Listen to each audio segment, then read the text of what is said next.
வணக்கங்க. என் பேர் பேரட் சுதர்சன். நான் சென்னை சிந்தார்பேட் ஏரியாவில் இருக்கிறேன். நான் 16 வருஷமாக கிளிங்களுக்கு உணவளிக்கிறேன். இந்த கிளிகளும் 16 வருஷமாக என் வீட்டில் சாப்பிட்றாங்க. நான் இந்த கிளிகளோட அழகை பார்த்துட்டு நானும் விடாமல் அவங்களுக்கு சாப்பாடு போட்டுன்னு அதேமாதிரி எல்லா பறவைங்களும் சாப்பிடுவாங்க. சிட்டுக்குருவிங்க, கழுகுகள், பீஜான்ஸ் அதுமாதிரி பறவைங்க சாப்பிட்றாங்க. எனக்கு இந்த பறவைங்க என்ன கொடுக்குறாங்கன்னா ரிட்டர்ன் கிஃப்டாக விதைகள் எடுத்து கொடுப்பாங்க. இந்த விதைகளை நான் என்ன பண்ணுவேன், தொட்டியில் போடுவேன். அந்த தொட்டியில் போட்டவுடனே அந்த விதைகள் செடியாகும்.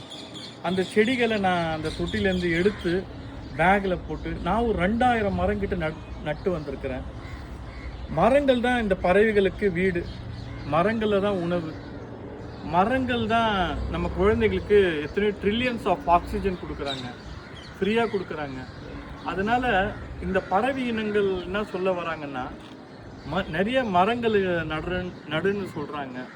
இது நம்ம ஏன் நடணும்னா, வர தலைமுறைக்கு பணங்கள் கொடுத்தா பத்தாது, பணங்கள் வேஸ்ட்டு, சாப்பிட முடியாது. கோல்டு கொடுத்தாலும் சாப்பிட முடியாது. இயற்கையை நம்ம மீட்டு கொடுத்தோன்னா அந்த குழந்தைங்க நம்ம வாழ்த்துவாங்க. ஏன்னா வருங்காலம் இயற்கையை தான் நம்ம மீட்டு எடுக்கணும். ஏன்னா இயற்கையை நம்பி தான் இருக்குது. தயவுசெய்து எல்லோரும் என்ன பண்ணுங்கள், முடிஞ்ச வரைக்கும் சின்ன சின்ன function, birthday, wedding day, anniversary, அதுக்கெல்லாம் நீங்கள் என்ன பண்ணுங்கள், மரங்களை நடுங்க.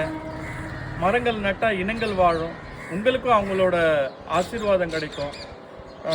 அது ஒரு புண்ணிய காரிய செயல்.